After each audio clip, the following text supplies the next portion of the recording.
Hi, Bobby Halton here, and welcome to today's Humpday Hangout. We're talking training, and we've got an incredible group of firefighters with us today. We're going to cover all things training as much as we can, everything from hands-on to classroom, leadership to hand tools. So it's going to go anywhere these fine people want to take it. We've assembled an amazing group of instructors, people with just world-class resumes, and I'm very grateful for having them. I don't want to waste a lot of their time because I know they all have things they want to share. So as we go around the conversation, I'm going to ask each one of them to just say, "Hey, I'm Frank Viscuso," and you guys all know who Frank Viscuso is, for God's sakes. If you've been in the fire service for 11 minutes, you know who Frank Viscuso is. But Frank will just tell you what his latest book is, and he's keynoting at FDIC, and he's a world-class author, and he runs Step Up and Lead, and he looks like Dean Martin did when he was 14. So it's a, I'm going to have some fun with it. But Frank is our keynoter at FDIC this year. So please mark your calendar to be in that room and hear Frank keynote, because his messages are second to none. If you haven't registered for FDIC yet, please do. Hotel space is jamming up real quick. Registration is open.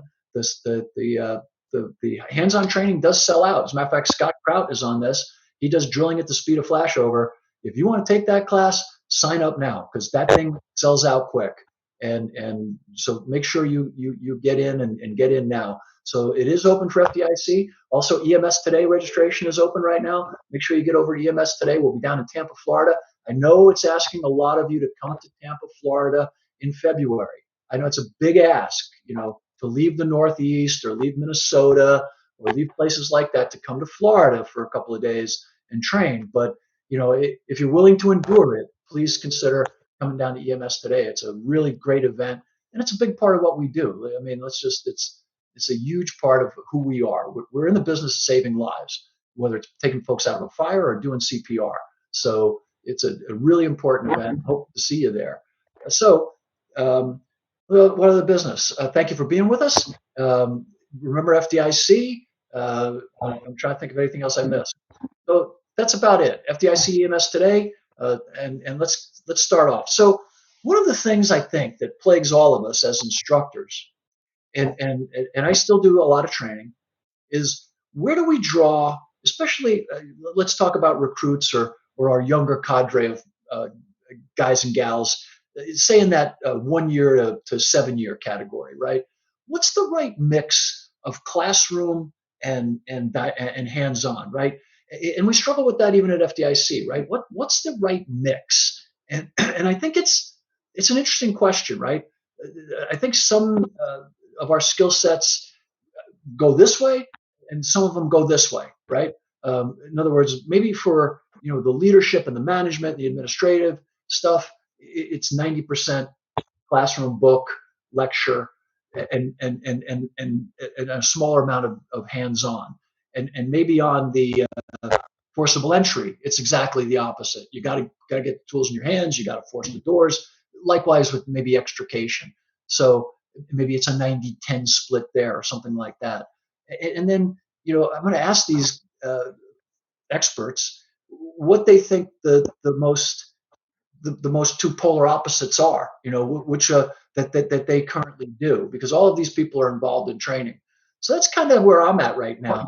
How do I balance it? Because whenever I'm doing drill and training, you know, especially my volunteer groups, the men and women just want to get out there and let's drill. And I'm like, well, hang on a minute. We've got to go over, what parts of the tool you need to be careful with, what to expect when you like a rotary saw on the roof. If you haven't experienced those RPM and what they can do to your balance, you better think about it before you fire that saw up, because the first time it happens to you, you don't want it getting away from you in a dramatically bad fashion. So anyway, that's kind of where I'm going in my head, because you're the right people to talk about it. And then anything else that comes up as an offshoot of the conversation, we're going to go there. So um, anybody? Bobby, can you hear me? Gotcha, Frank? Frank. Great. Well, listen, what a great question between hands-on and classroom.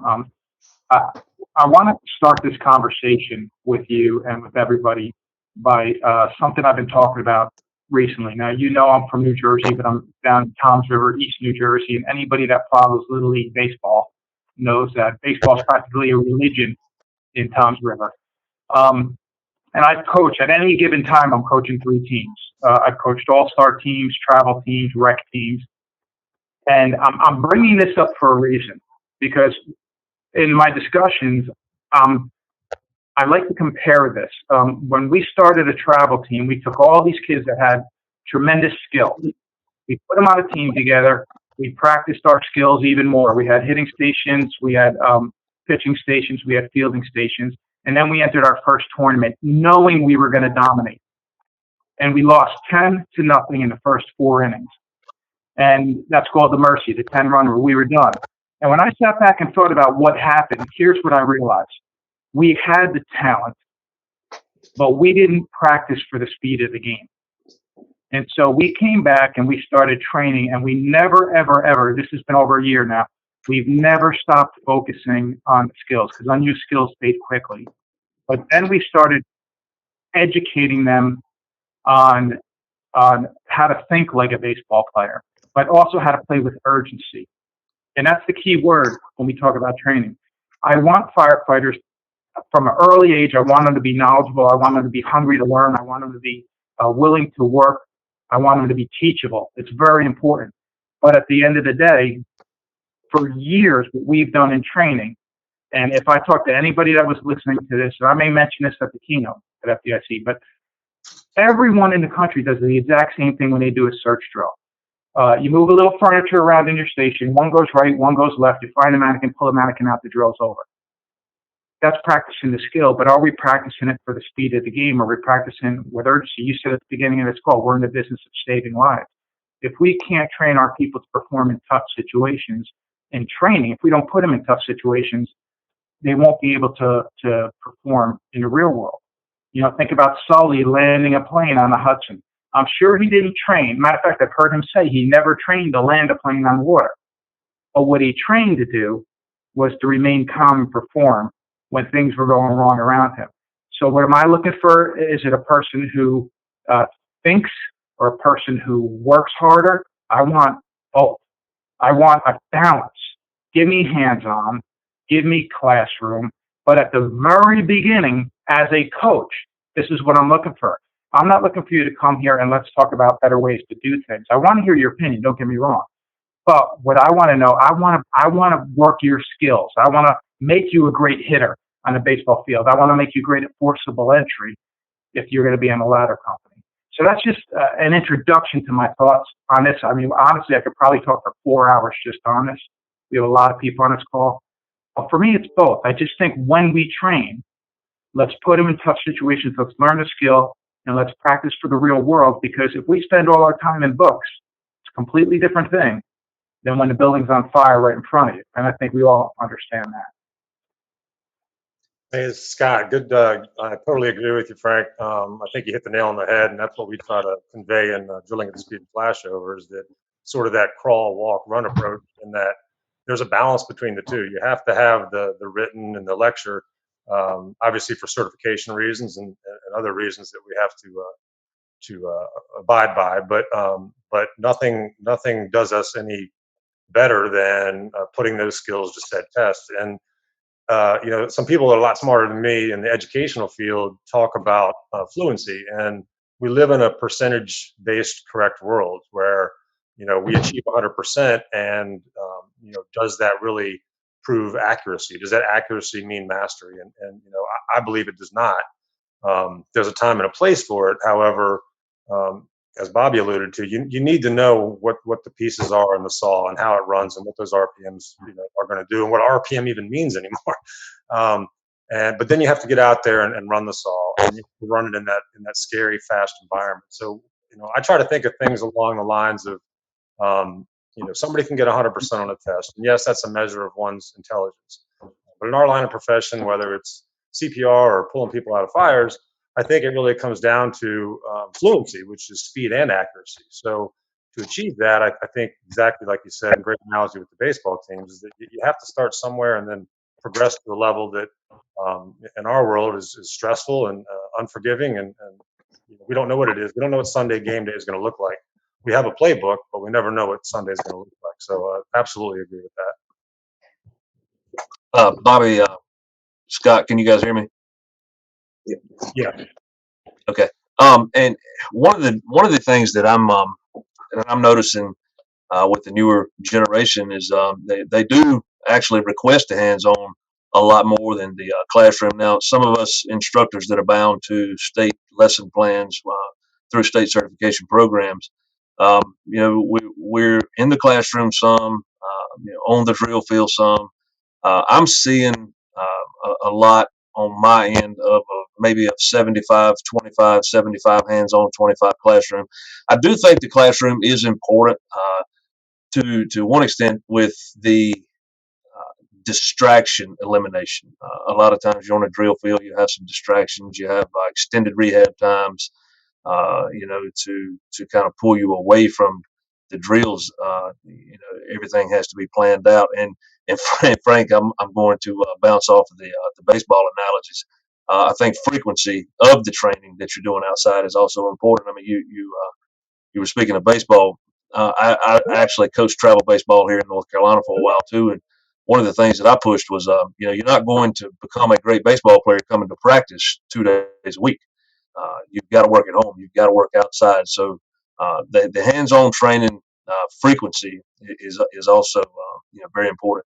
But just like Scott said, the drill manipulative, the hands-on skills, learning the saws, learning what happens. I'm an adversity instructor. I like to treat everything as it was in an unperfect situation. For an example, when we do pump training, Bobby can vouch that I'm a pump guy. When we do pump training here in Burlington, we actually throw in a lot of obstacles.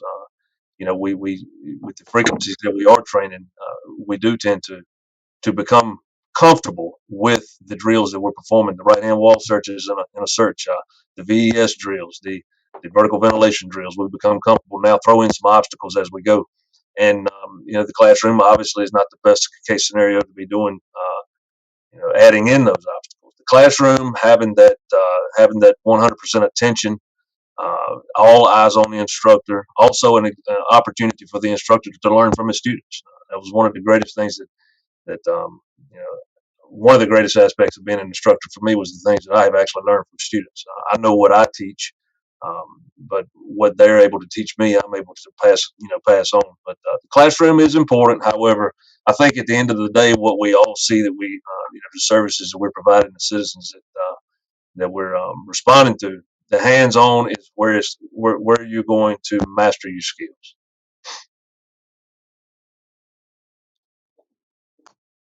Yeah, I agree with that. I was watching a documentary just a couple of weeks ago, and they had somebody who was high up at West Point that was talking about today's soldiers. And one of the things that he said was that today's soldiers want to know why, not just how to do things, why. And when we're talking about hands-on versus classroom or the combination, he's saying, look, you know what? It's not just enough to say you need to take the bridge. Not today. Now they want to know why, and not in a way where they're being defiant.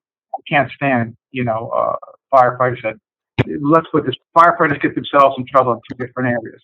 High risk, low frequency incidents that Gordon Graham talks about, or when they refuse to do something they're supposed to do based on a policy or something. I'm not talking about that. I'm not talking about insubordination, but when I'm talking about when explaining why is, I remember a while back, we had gotten the bailout ropes. Everybody in our department had bailout ropes, big bulky bailout ropes under your coat, with this big, steel hook on it. And we all know what the bailout ropes are for. But people were aggravated about it because they're thinking, look, we don't have enough buildings in here where we feel we're going to need these. We can ladder every building in this place. And there's a lot of complaints and it's falling on deaf ears up in training.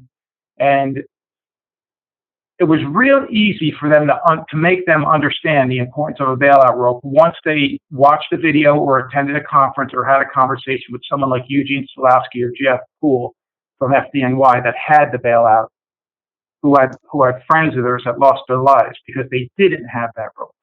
Well, now you know the why. That's the value of classroom training, because I could sit down and say, this is what we do. We're going to go out, we're going to do hands-on training. We're going to become great at this skill, and we're going to continue to practice and hone our skills, because, mastery of skills is, you'll achieve success in any area of life, sports, and of course in our industry. But I'm going to tell you why you need to know this skill. That's the value of the classroom for me. And I want to bring in people like all of you on this call, because we have this. We have, it's so easy to get information right now. Let's go listen to this conference call. I want to put you on a podcast, or I want to show you a video that fire engineering posted on YouTube, or whatever it may be. And we can't take that out of it. It's not just hands-on. Explain things to people. I want you to be a thinking firefighter. The greatest asset for me as a deputy chief was a firefighter who thought like an officer, but also an officer who worked like a brand new firefighter that was hungry and eager and anxious to get in there to make something happen and do something. I hope that makes sense. It does to me. And before I'm going to ask my buddy Chris Tobin to jump in here in a second. But before I do that, I want to remind everybody out there listening to us, if you have something you want to share, like Sarah Jenke just sent in a quick tweet about live fire training and propane versus Class A combustibles and live fire. We'll get to that. But I want Chris to kind of jump in here for a second. Chris Tobin, who's with us also today, and everybody else, just keep going. But hashtag FE Talk. The old guy is monitoring the Twitter thing here. I've got the tweet, and full disclosure, I hate Twitter. It's not the real world. It's a bunch of garbage. It's mostly a bunch of losers in beanbag chairs busting other people's balls, and they don't have near the guts of the people who are out there doing whatever they're doing. It's a place where a bunch of lonely, disconnected jackwagons get to make critical, inaccurate comments about people who are trying to make a difference. And that's my feeling about Twitter. I think it's the most toxic place in the world. But please use it to contact me. There's no limits to my hypocrisy. Please contact me on hashtag FE Talk if you want to join this conversation, this civil and elegant conversation between people who care, not people who want to criticize anybody else. So, hey, one of my dear friend, Chris, sorry to interrupt you, bro. Jump in, man. Oh, no, thank you, Bobby. Thank you for the opportunity, and good morning, fellas. So, yeah, everything y'all are saying is absolutely correct. I'm glad the narrative is out there and the conversation has been started for the realistic training and what we need to do to progress forward in that realm. I'm glad that people have identified a training gap with the realism in today's fire training. So the big thing is realism resonates, right? So these training towers we all have, the concrete structures, the metal buildings, that's not really our fire environment unless your whole town is made up of that type of building, which is obviously not the case. So what we need to do is get back in the real buildings. That doesn't mean go and worry about 1403 or start lighting acquired structures on fire. What that means is find vacant buildings and just use those for your training. That should be your starting point. I can't teach someone how to sound a floor in a concrete training building. I can't teach anyone how to overhaul in some type 2 metal building. So that's the thing, is to get in the buildings that really make up your environment.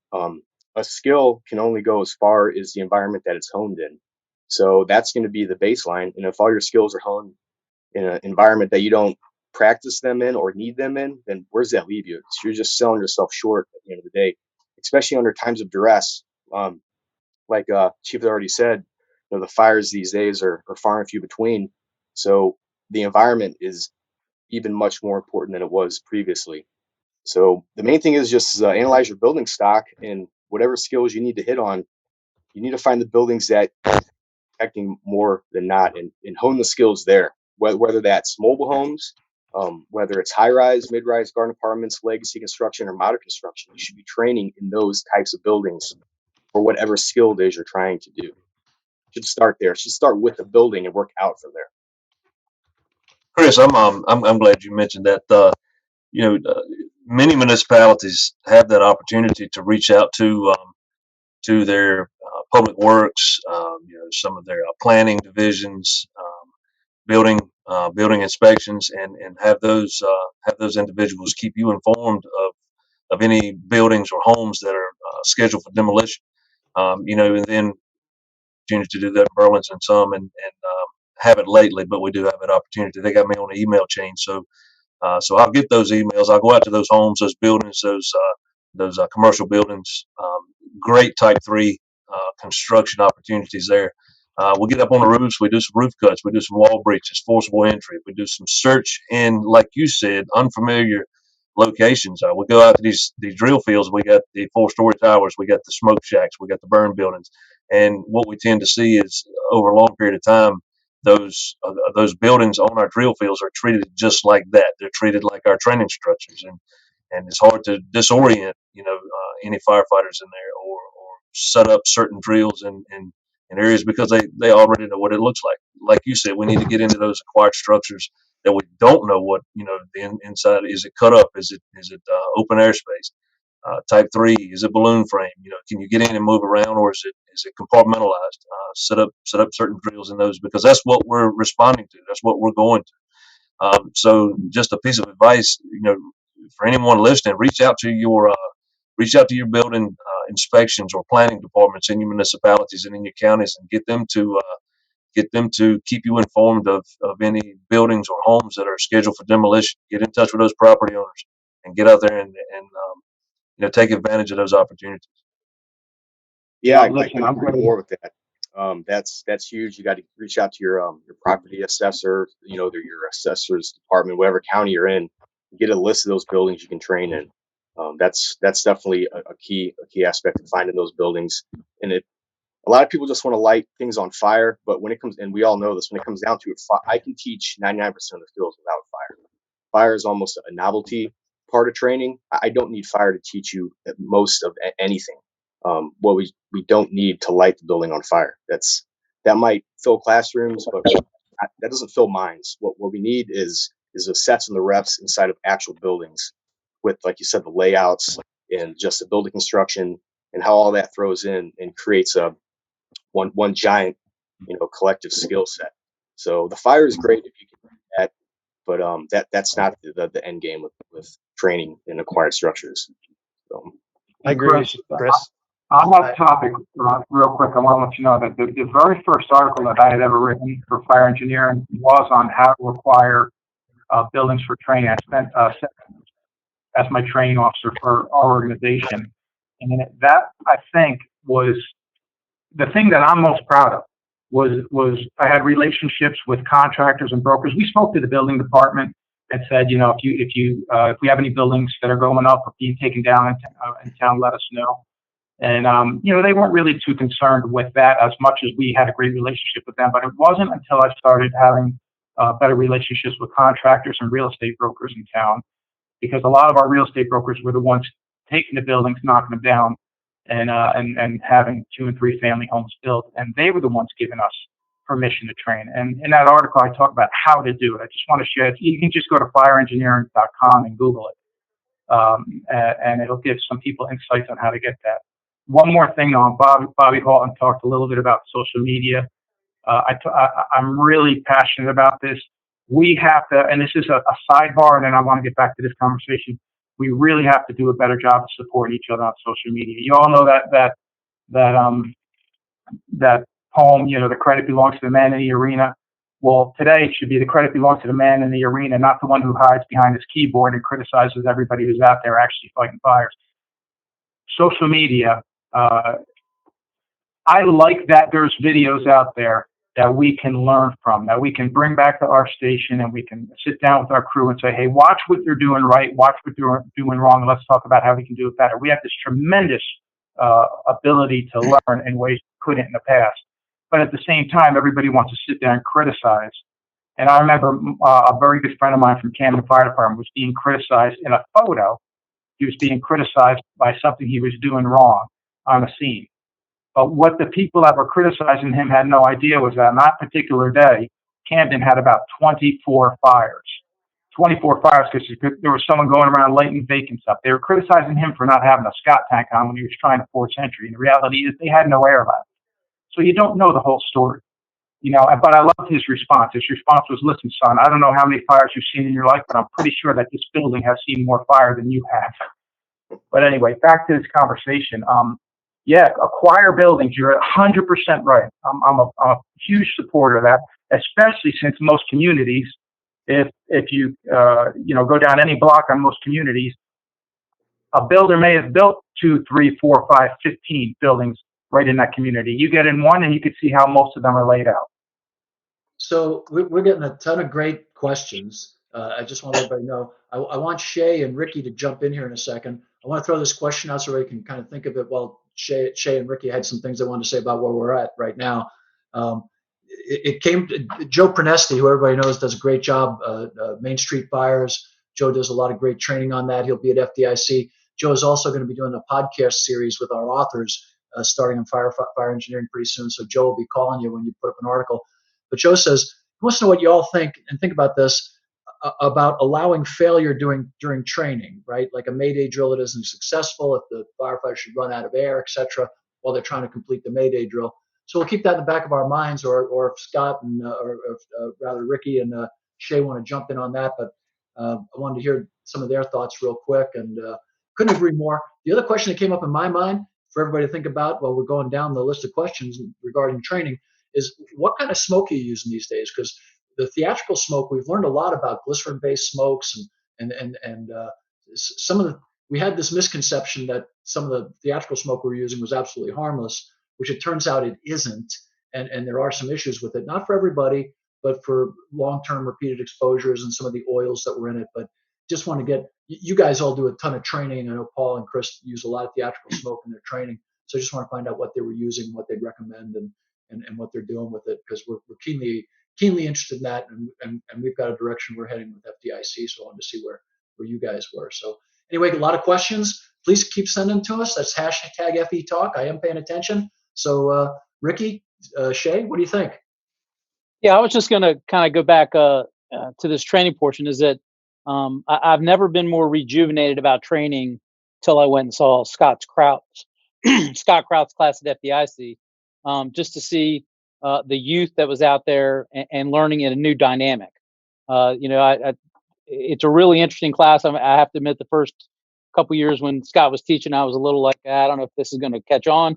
And my God, it's caught on. We're teaching, how to teach somebody quickly in the classroom and slowly get them progressed out to the skill level. And once we get to that skill level, the part that I wanted to drive down for this next topic is that so Scott teaches all these young firefighters, Chris teaches all these young firefighters, and then we go out to the fire stations, and I think that's where our big disconnect is.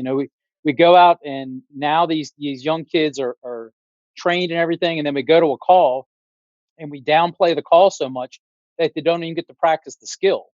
We don't lay supply lines, we don't pull attack lines.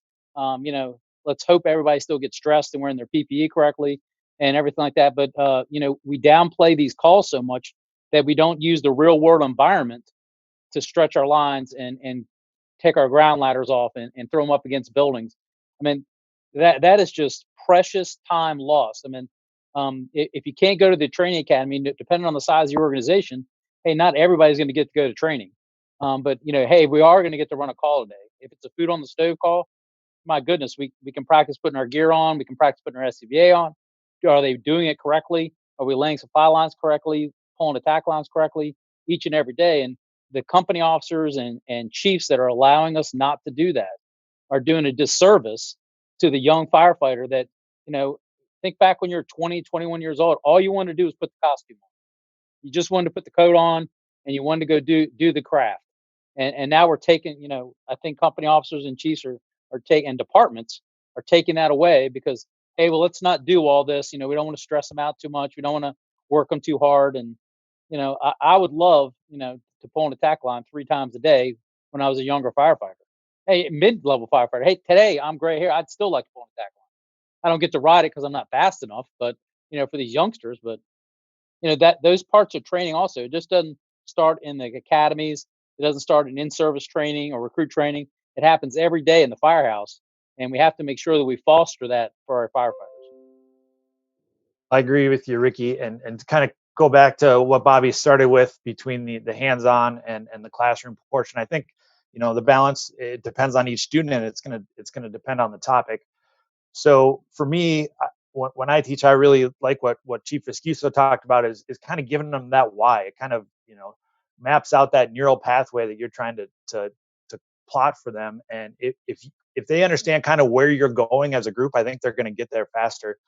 And to kind of tie that into the realism aspect. So if we're in a propane building, or even if we're doing a Class A burn, those are vent limited fires. So if we haven't built the cognitive portion of that to say, hey, if you vent this fuel limited fire, it's going to get better, right? They're building muscle memory that when they take windows or they open doors or they put a fan at the door in these fuel limited fires, it gets better. But the reality is, if we don't have the cognitive fire behavior portion built up front, that you're not going to go to a fuel limited fire. Most likely you're going to go to vent limited fires, and the ventilation that you're doing in this tower or in this, even if it is an acquired structure, isn't going to have the same effect. So I think it's a really delicate balance between really good hands-on training that's backed up by some really good cognitive knowledge base.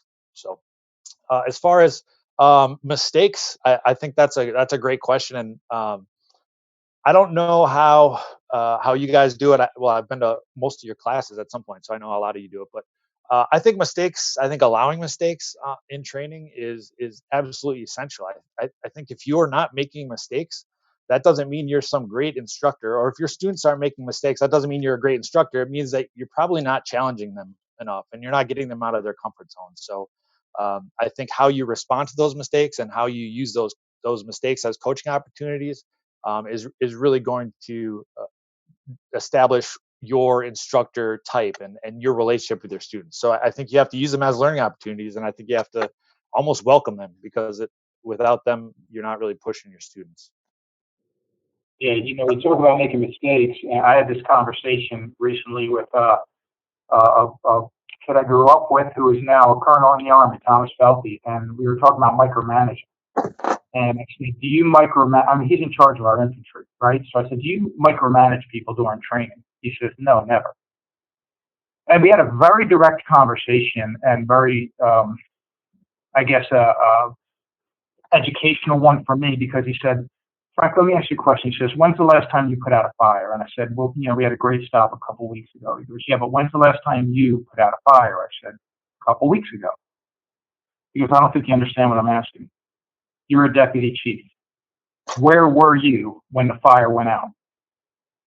I said, I was at the command post. He goes, exactly. He says, the firefighter on the hose line put out the fire, right? I said, yeah.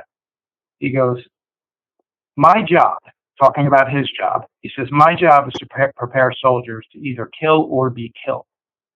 So how effective would I be at my job if I micromanaged and I did not allow them to make mistakes, because I did not allow them to think and try things during training? Because if I'm preparing them for that, when they need to think and make decisions, they won't be ready for it, because they'll be looking around for me or somebody else. He goes, the worst sound you're ever going to hear is silence coming from people that at one time were the ones that were giving suggestions, that were out there trying new things, and all of a sudden now they don't want to do it anymore because you come down so hard on them when they make mistakes at training. They think, I'm only going to do what I'm told. That's not what you want in somebody on the fire ground, because they're going to have to make decisions in that building that we're not going to be there to make for them. So I don't come down hard on people. I allow mistakes. Training is what it's for. In sports, that's what it's for, and certainly in our industry, that's what it's for. Let's work out the kinks. Let's figure out what works. Let's, again, practice our skills, unused skills fade quickly. I drill that into everybody's mind that I try to talk to, because I want them to know, once you learn the skill, that doesn't mean you're going to have it forever. But allow the mistakes, don't micromanage, and just help people get better. I like to encourage. I think when you're trying to help firefighters become better, people that reach leadership positions, I find, and I hate to categorize things this simply, but I find some people choose to be an inspirational leader and some people choose to lead through intimidation. Inspirational leaders bring energy and excitement to a team. You're building people up, right? You're allowing them to make mistakes, and you're talking about better ways to do things. But the people that lead through intimidation are always looking to tell you what you do wrong. And that doesn't just create fear in people, it creates unnecessary drama. And then you have a bunch of people that are walking around saying, I don't even know. I'm here to do the bare minimum. I'm here to do the bare minimum. When you start hearing that in an organization, you're headed for disaster. I want people to give me energy and excitement. So I'm going to dovetail that and throw this out to the group, because I think Joe set us down a really good road here. And thank you, Joe Pernesti, Main Street Fire guy. He's like the guy. So there's a thing called the myth of solubility, right? In other words, there are people out there who tell you, if you do this, if you do that, then this will work every time. Those people are liars, right? And they're out there in great numbers today. I mean, it's a pick the politician. They're like the poster children for that nonsense. Do this and everything will work out for you. No, in the world, in a complex world, we can influence everything. We can control almost nothing. That's a takeoff on a Paul Chiller line, but he was right. So allowing people to fail is important, because not only is that student learning, but we're learning, because we may have crafted in the puzzle palace of the training academy or the chief's office this great SOP or this great drill that we think is going to work, and now one of our students has found a situation where no, it didn't. And that's good, because as long as we don't allow them to think that catastrophic failure is going to occur every time, and make it that, hey, this is a learning experience so that you can move on, it's friction that creates the pearl. We don't get better by winning all the time. We get better by the friction it takes us to win, right? That's what drilling at the speed of flashover is. That's what Chris is talking about with sets and reps. That's what Shay is talking about with the cognitive connection. That's what you're all doing. Paul does with his training at the academy. So great question. And Paul's right, and Frank is right, and the general is right.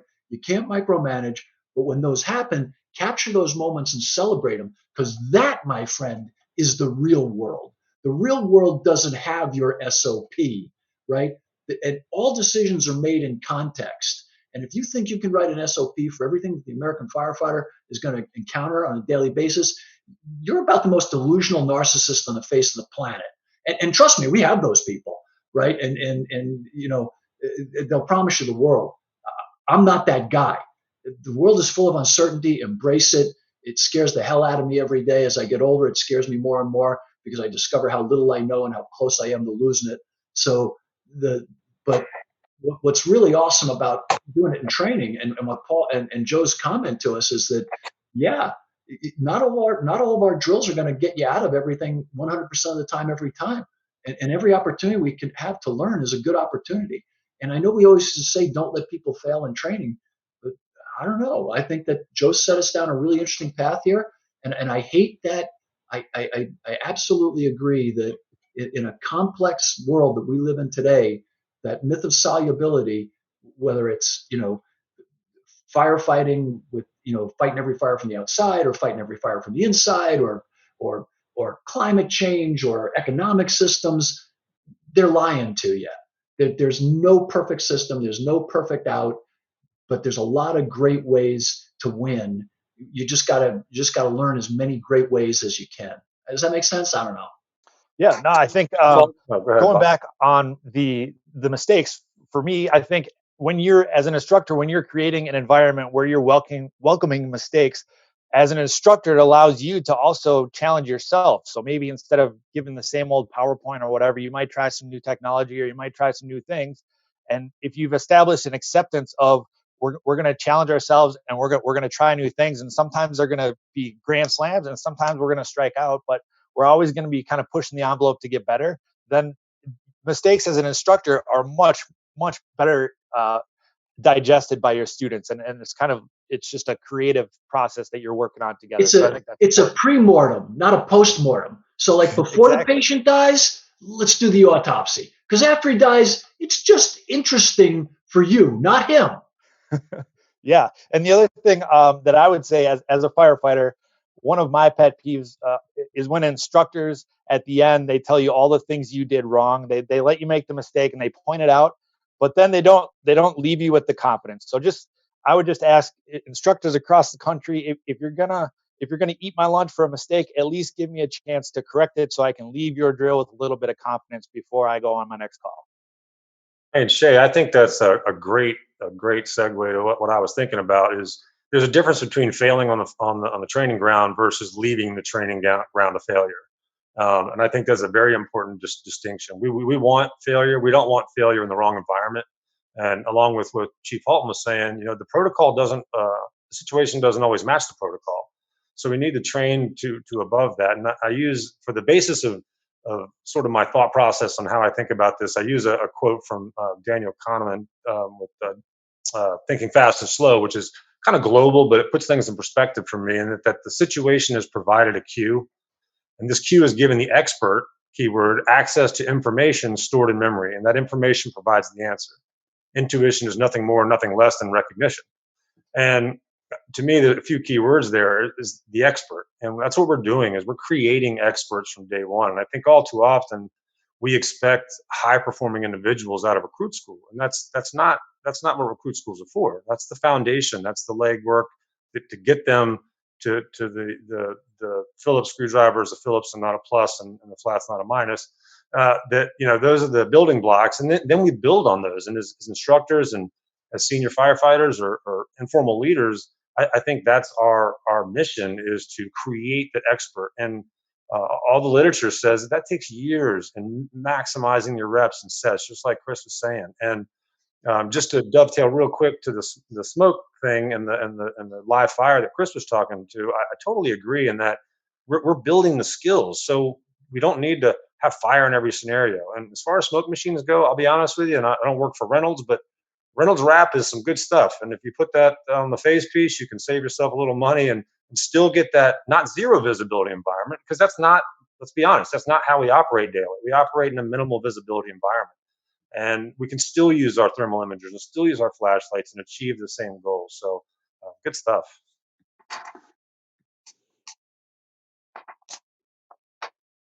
This episode is brought to you by Reynolds Wrap.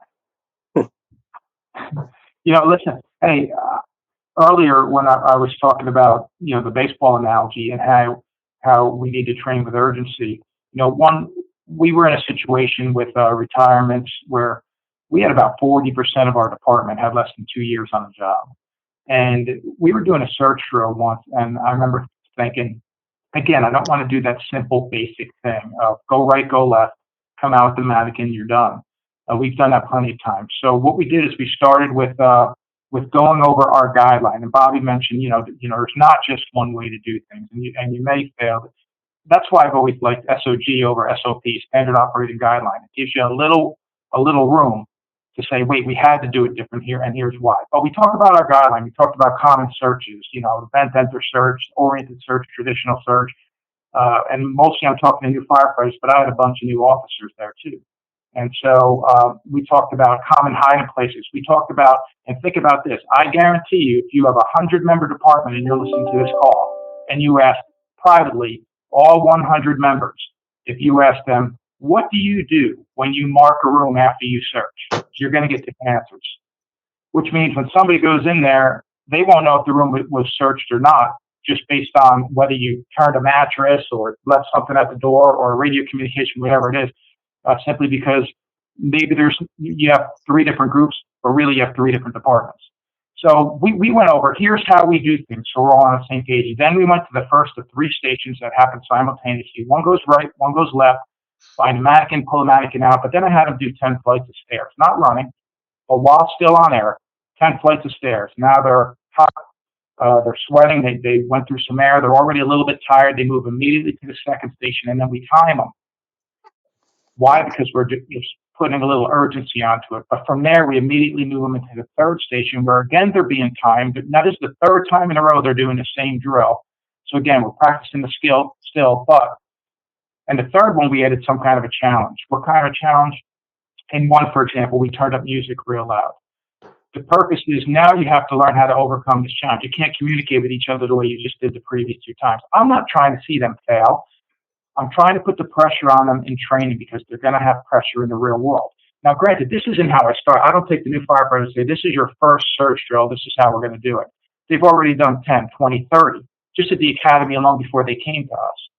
But now, let's bring it to the next level. So I think this all ties in. I agree. I think that this has just been an amazing conversation. There's something I want to talk about, so a couple of things came up that we didn't have a chance to cover. If you're listening to this conversation, please take a look at theatrical smoke, and there's a great deal of literature out there today about it. I know Chris has done a lot of homework on theatrical smoke, and he can probably tell you a couple of great products. It's not in my purview to be able to do that, but if Chris wants to throw out a couple of products after I stop babbling here for a moment. It's a really huge issue, and so we need to look at it. Irrespective of what kind of smoke you use, even theatrical, you may want to use some kind of respiratory protection, regardless of the type that you use. That being said, the other question I had for you guys is we're bringing back what's called the roundtable discussion on fire engineering, and we're going to be doing it online versus a column in the magazine. And I'd like all of you guys to consider sending in a response to Bill Kerry. And Bill's a great guy. He runs Firefighter Nation. You guys all have his email. If you don't, just shoot me a note. I'll send it to you. Bill's going to manage the roundtable discussion.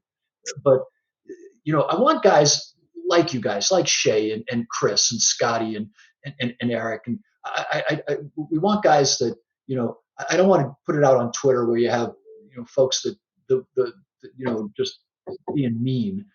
I want smart guys and guys who are willing to put their first and last real names next to everything they say. Not Fire Dude 136 or Fire Killer 811. I'm not looking for that character. I'm looking for people who own what they say and stand by it. So you'll be getting a note from Bill. But the question I'm asking, the first question I'm asking, and this would be a great question, just pick one of them. I'm asking for everybody to think about for this first roundtable discussion. What are the three most important skills in your organization, right? Because firefighting is a parochial deal, right?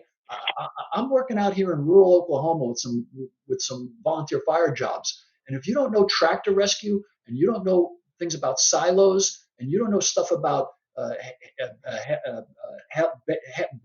hay baled fires and things like that, then you don't know what you're doing. Now, that's not a big deal in Jersey or most of Jersey. In part, it is, right? So, anyway, firefighting is first and foremost local, parochial. So, I'm not going to go into all three, and I want you guys to contribute to the roundtable. But what is the one thing that if you said fire killer, Frank liked that one. Yeah. If it was, what is the one thing if you had to say, this is it. If you're a new firefighter, you better get this down. Is it controlling your emotions? Is it basic handline movement? Is it communication? What is that key skill that every single one of us better be thinking about and working on every day? So, what do you think? Anybody? Chief Halton, I'd go with, I think you said it right there, controlling one's emotions. I mean, that's the crux of, I think, where we are. I think it's where the fire service is going. We can teach running lines and placing ladders and all those basic skill sets, but until we can manage our emotions and our ability to operate in an unforgiving environment, zero stress mentality, and you mentioned it earlier, that cognitive piece, being able to transfer that fast flowing information to our cognitive forebrain, which is trained to process things when we don't have time to process it. So if I had to tell anybody, and I do tell our recruit firefighters, that's what you got to get your head wrapped around, literally, is that the information is coming fast, and the way we're made up is that information hits our amygdala faster than it does our forebrain, and that piece of our brain is based on emotion and not fact. So we need to somehow, much like the special operation forces, is train our members, our individuals to gather the information in a stressful environment, as Chief Viscuso said. It's not in a training environment where it's safe, but yet that when we hit the street, that they've seen it before. It's not so scary, and then they can throw it to their forebrain. Yeah. Their forebrain goes, "I've seen this before. We can manage this." I was going to go a different route, but Scott always leads me down a different road. Shocker. But I mean, I wrote down the thing as soon as Chief Halton said that, is that I think as I've gotten older, I want to tell my younger self is that never forget why we're here. I think we forget that why we got into the business, why we love the business at a younger age, and then sometimes even as a middle-aged firefighter, sometimes today, it becomes about yourself or what's going on in the department rather than what's going on, but it's about the people. And that all wraps into this training component is that we're doing all this for them, and not for ourselves. I mean, obviously, we want to better ourselves and make our company better, but um, never forget why we're here. And it's not about you; it's about the people we serve. And I think if I could tell my 20-year-old self that, I think I would have solved a lot of problems when I was younger. So I'm sure my officers would have thought that. I was already old when I had Scott. So Yeah, I'm That's gonna right. jump in and say, Go ahead. I'm gonna say overhaul. Overhaul would be definitely one of the it's an eroding skill set. Axes are becoming more parade pieces than actual tools anymore. Because that's the one skill you can't really train without an actual building or some sort of realistic fire. I mean, we can always stack up pallets and put out fire. I mean, that's we can always recreate fire, but you can't really recreate overhauling a structure. And I'm not talking about after the fire is over and just pulling some drywall. I'm talking about aggressive interior attack with overhaul as part of the fire attack, where you're actually chasing fire. You know how many people have no idea what a pipe chase is? I mean, that's mind blowing. So you lose the skill of foreseeability when you lose overhaul. You lose that skill of foreseeability where the fire is going. People don't understand that a fire on the floor, they don't even think about the wall. Fire on the wall, they don't even think about the ceiling. Fire in the ceiling, they don't even think about the baseboards above the next floor. What's a cock loft? Where's it going? All that stuff goes away when you get rid of overhaul. And think about it: if I asked your departments today to train on overhaul, how would you even do that? Well, what does overhaul training look like for most fire 1 and 2 classes? Some guy pulls out an axe and a pike pole, and you describe what they do. That's not how you train an overhaul. It teaches you nothing. Telling me what a pike pole does is an overhaul training, but that's what it is in 90% of the fire academies, and it's almost the hardest skill, in my opinion, to train on and get good at without actual fire. And that would be, to answer Bob's question, that'd be the fire related uh, skill set there. But then the non-fire related one would be just social media maturity. The younger generation has unbridled ambition that I've never really seen, and they do a lot of ranting, but I think it's up to the senior men in the fire service to kind of harness that, and they need to idle it back a little bit. And once that happens, I think we'll see a lot of good progression. I mean, I was on social media. I've stirred the pot. I learned. I definitely grew.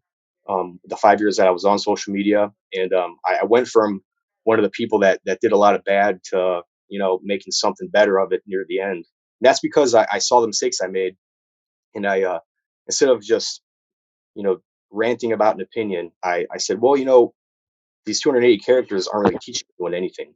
So maybe I should delete all this and put something on the screen that somebody's going to learn something from. And that really is where I should start for any social media. If someone isn't learning, then you probably shouldn't even type it. So that's that's uh that's where I'm gonna leave that on social media. And that's probably the future of the fire service in a lot of ways for like how people will learn. So it's up to us to really reel that in, um, as far as the older tenure in the fire service needs to capitalize on that kind of niche. Well, Chris, us younger guys that are doing social media these days, guys like me, us kids, we're trying to find our way. So I'm just busting your balls. You've always been, don't beat yourself up, man, because I think you're one of the most outstanding gentlemen I've had the pleasure to meet in the fire service. You're a world class thinker. You're a great guy. And my mom had a great saying as a kid. I didn't mean to interrupt everybody, but my mom used to say, every saint has a past and every sinner has a future. And trust me, I have a past. We all have a past. And so yeah, you get older, you get wiser, you do something and you say, I'll do it different the next time. But just again, what's the most important thing? We got about 5 minutes left. Anybody who hasn't had a chance to chime in, what's the most important thing? And remember, if you're out there listening to us and you want to participate in the roundtable, you send your responses to Bill Carey. Bill Carey is at the He's William. Let me give you his direct deal here. I'll screw it up. He is Bill is William. The hell is Bill Carey's deal? How do you like that? I can't remember my guy's email. Isn't that terrible? We don't remember anything anymore. But anyway, send it to Bill Carey. You can find him on Firefighter Nation. We'll get his address up there. But if you want to participate, you send your response to Bill Carey.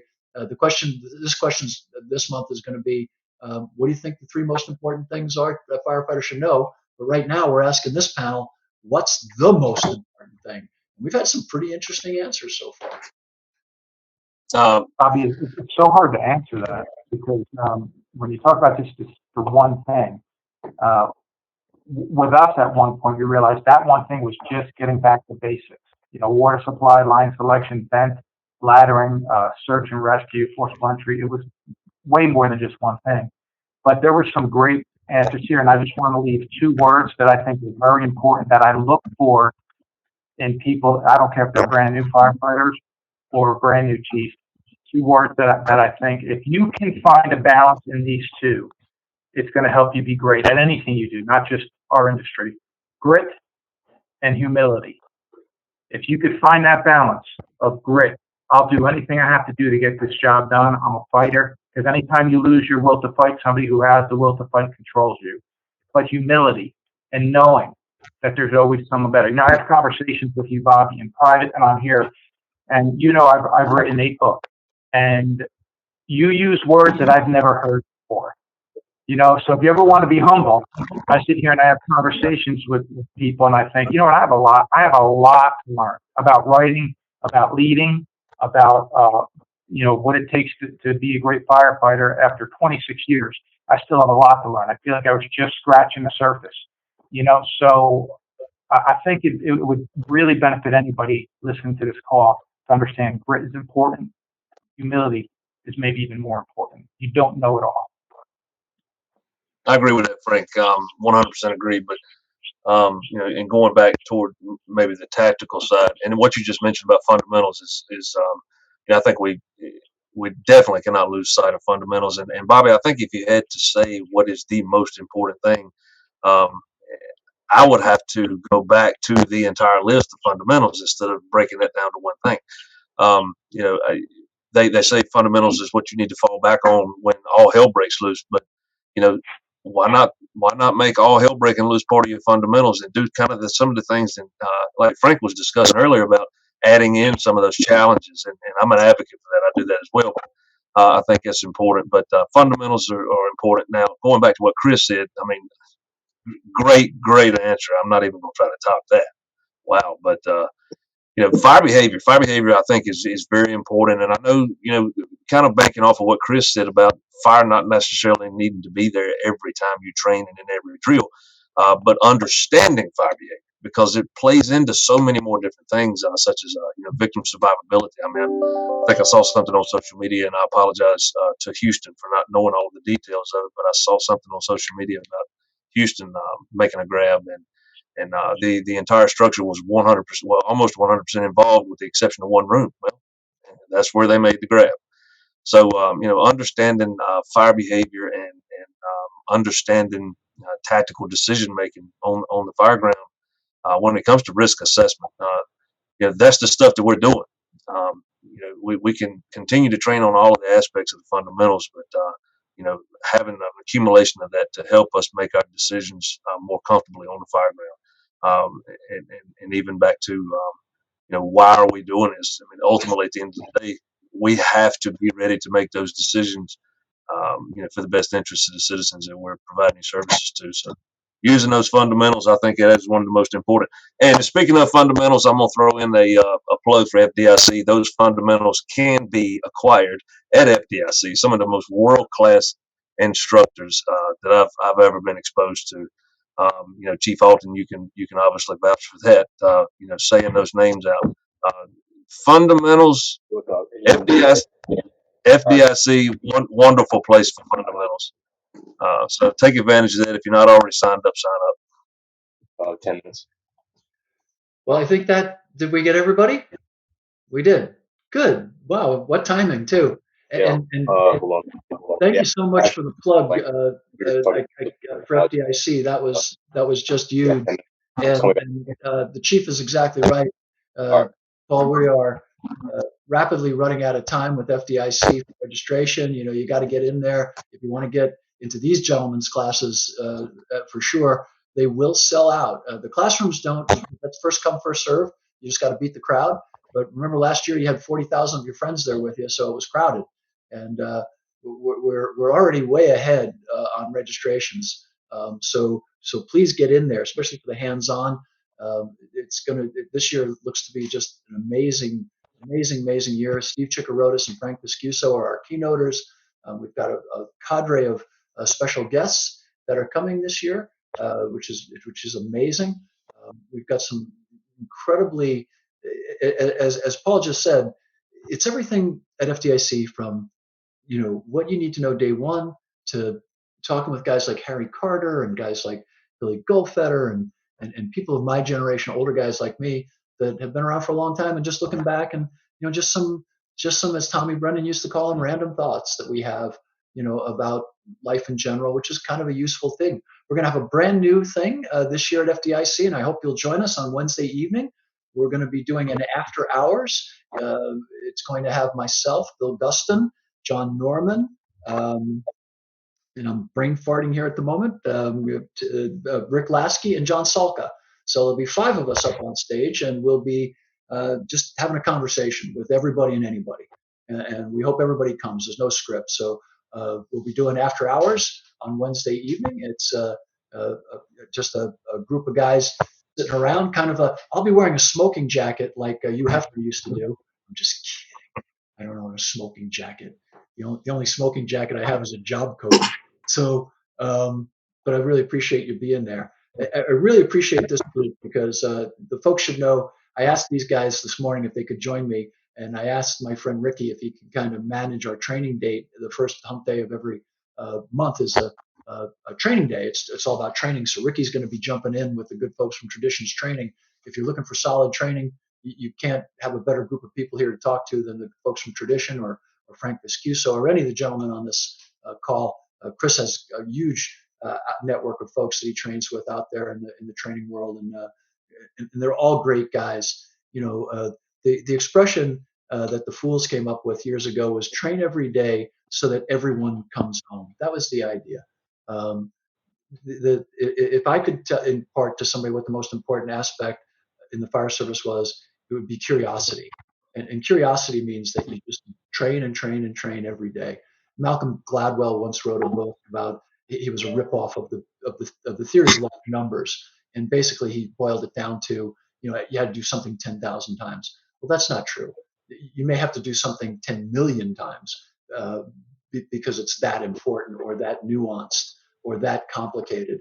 I don't think there's any drill in the American Fire Service that you can do too many times. Literally nothing that I can think of, whether it's donning your SCBA, whether it's cleaning your chainsaw, whether it's reloading your hose bed, whether it's throwing a ladder, whether it's just assessing a fire, or even giving an initial size up. There's nothing that you can do too many times in the American Fire Service. And certainly these gentlemen that have joined us today are the epitome of that dedication to the relentless pursuit of perfection, to steal from Lexus, a great tagline. And that's what it's really all about, the unattainable, relentless pursuit of perfection, because we're never going to get there. We're always going to be learning something new, and we're always going to be getting some new insight into something. And something that never happened ever before is happening every day, and we're responding to it. And so I can't thank you enough for joining with me today. I'm so grateful. I hope that you all had a wonderful Thanksgiving. I hope that everything that you're doing is going in the right direction for you. If you want to join the roundtable, please contact Bill Carey. He'll be getting you in there, and he's calling it the Roundtable Reboot, and that's basically what it is. I think that just dozens and dozens of people have been asking us to do it again, so we're going to do it online, and maybe it'll be 1 question a month or 2 questions a month. We're not sure yet. But the question this month is, what are the 3 most important things that every firefighter should strive to master? And we kind of got a glimpse of what some of those things might be from this group. So again, I just wanted to say thank you. please sign up for EMS Today and FDIC early. I think they're the two greatest conferences in America, but I'm prejudiced. It's how I keep my clothes on and keep my family fed. So I kind of got a full disclosure. I got skin in the game. So please support it. But I love you guys. I love everybody out there. Just like Will Rogers, I've never met a firefighter I didn't like. So hope you come back and join with us again next week for the Humpday Hangout. And I hope I see you all down the road. God bless and goodbye. Thank you. Thank you. Thanks, Bobby. Thank you. Thank you, Bob.